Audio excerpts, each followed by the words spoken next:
به نام یزدان بخشنده و مهربان، سلام به شما هموطن عزیزم، عاشقان فوتبال در سرزمینم ایران. یه فرار پشت دفاع، آفساید اعلام نشد فعلا. ریاض محرز گلش کرد اما آفساید اعلام شده. ریاض محرز سانتر عالی این بازیکن، توپ جفت و جور نمیشه روی پای گابریل ویگا. یه دفعه توپ بعد، حالا موقعیت هست، پاس ویگا میسازه و حالا به عجیب ترین شکل این توپ گل نمیشه. فوتبال شناور الاهلی ماتیاس یایسته، مجراشی و پاس ایوانتونی، مجراشی در آغوش بنتو توپ آروم میگیره. النصر برگشته به زمین الاهلی. سادیو مانه پاس کوتاه میده، یک و دوهای عالی، چرخش ضربه به حالا گل اول جان دوران النصر یک الاهلی صفر. این صحنه آهسته است، آیمن یحیی پاس، سادیو مانه از نقطه کور توپو در آوردن، ریز بود پاس ها، اما نهایتا دروازه‌ای که به فراخ دید اون رو جان دوران چرخید و چرخون توپ رو تا فعلا دنیا به چرخه به کام النصر. آخر بازی هیچ کس به داستان تو اهمیت نمیده مگر این که برنده باشی جان دوران.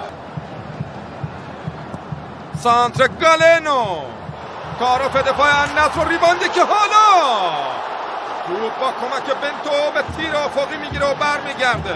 پاس لطیفی از نهاوند، سعید امیری از شهر ری، وارث از فارس، امین از اهواز، کریستیانو رونالدو.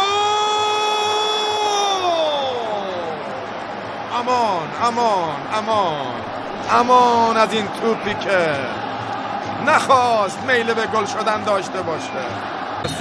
تمام آغاز برای جبران گل خورده به زمین اومده الاهلی.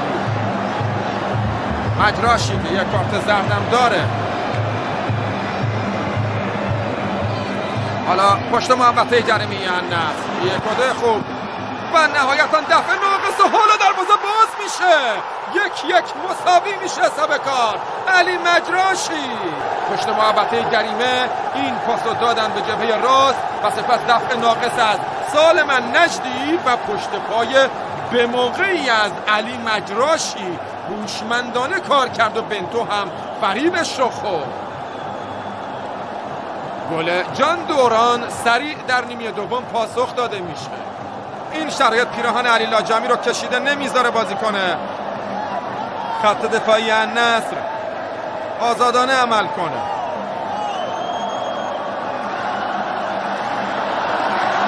دروازه النصر میره گل رو نمیپذیره. سر و صدای هواداری الاهلی در میاد و اینجا بلافاصله کارت قرمز سیماکان تایید میشه.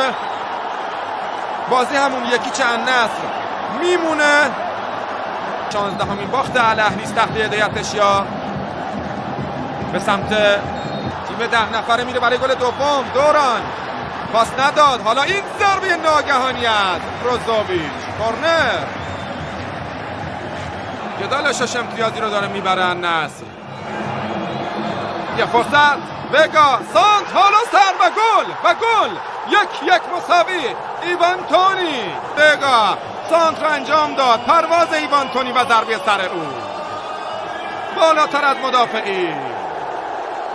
حالا به ورزشگاه دوباره رنگ سبز میزنه تا زرد النصر به چشم نیاد. این ضربه سر کار سازی است از در این گوشه از زمین.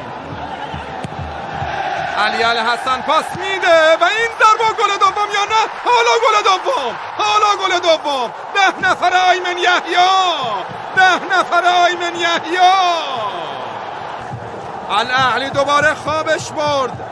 النصر بیداریشو به رخ کشید، دوبار شوت زد تا بالاخره توپو به تور رسون. همه نگاهشون به بیرون رفتن کریستیانو بود، اما النصر نگاهش به دنبال آیمن یحیی بود تا ببینه چی کار میکنه با این توپ. وگا یه فرار، گالنو پاس الاهلی و حالا این شوت توپ با اختلاف زیاد بیرون میزنن ریاض محرز.